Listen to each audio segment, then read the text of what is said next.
Bonjour à tous, la course aux élections sénatoriales est lancée dans la région. Des conseils municipaux sont convoqués en Côte-d'Or et en Saône-et-Loire aujourd'hui en vue du scrutin de septembre 2026. 3 sièges sont à pourvoir dans les deux départements. Certaines personnalités comme la sénatrice sortante de la Côte-d'Or, Anne-Catherine Loisier, ont déjà annoncé leur volonté de briguer un nouveau mandat.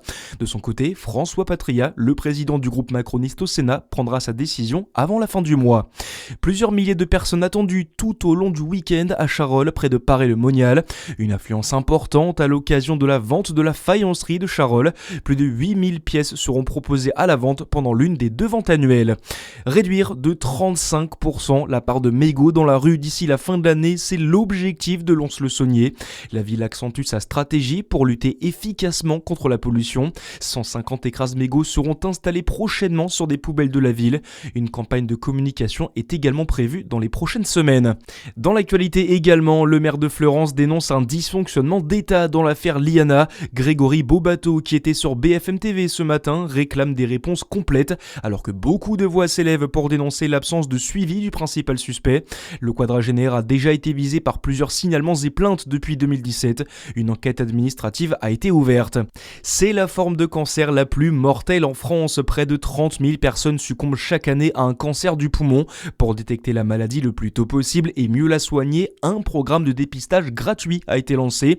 L'Institut national du cancer estime qu'en 5 ans, 13 000 décès pourraient être évités grâce à ce dispositif. Loubna Adjali. Oui, 20 000 volontaires vont être recrutés dans 5 régions test, des fumeurs et anciens fumeurs âgés de 50 à 74 ans qui peuvent intégrer ce programme nommé Impulsion.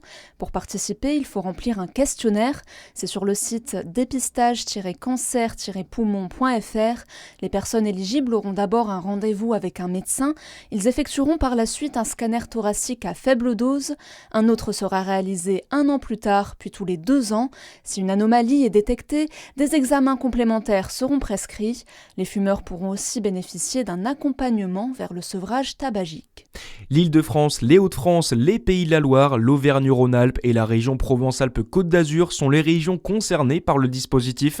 En fonction des résultats du programme, la Haute Autorité de Santé décidera d'un éventuel déploiement à grande échelle du dépistage à l'horizon 2030.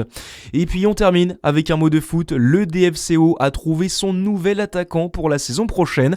Le club a annoncé hier la signature du premier contrat professionnel de l'attaquant de 17 ans, Tyrese Dong. Son contrat court jusqu'en 2028 avec le DFCO.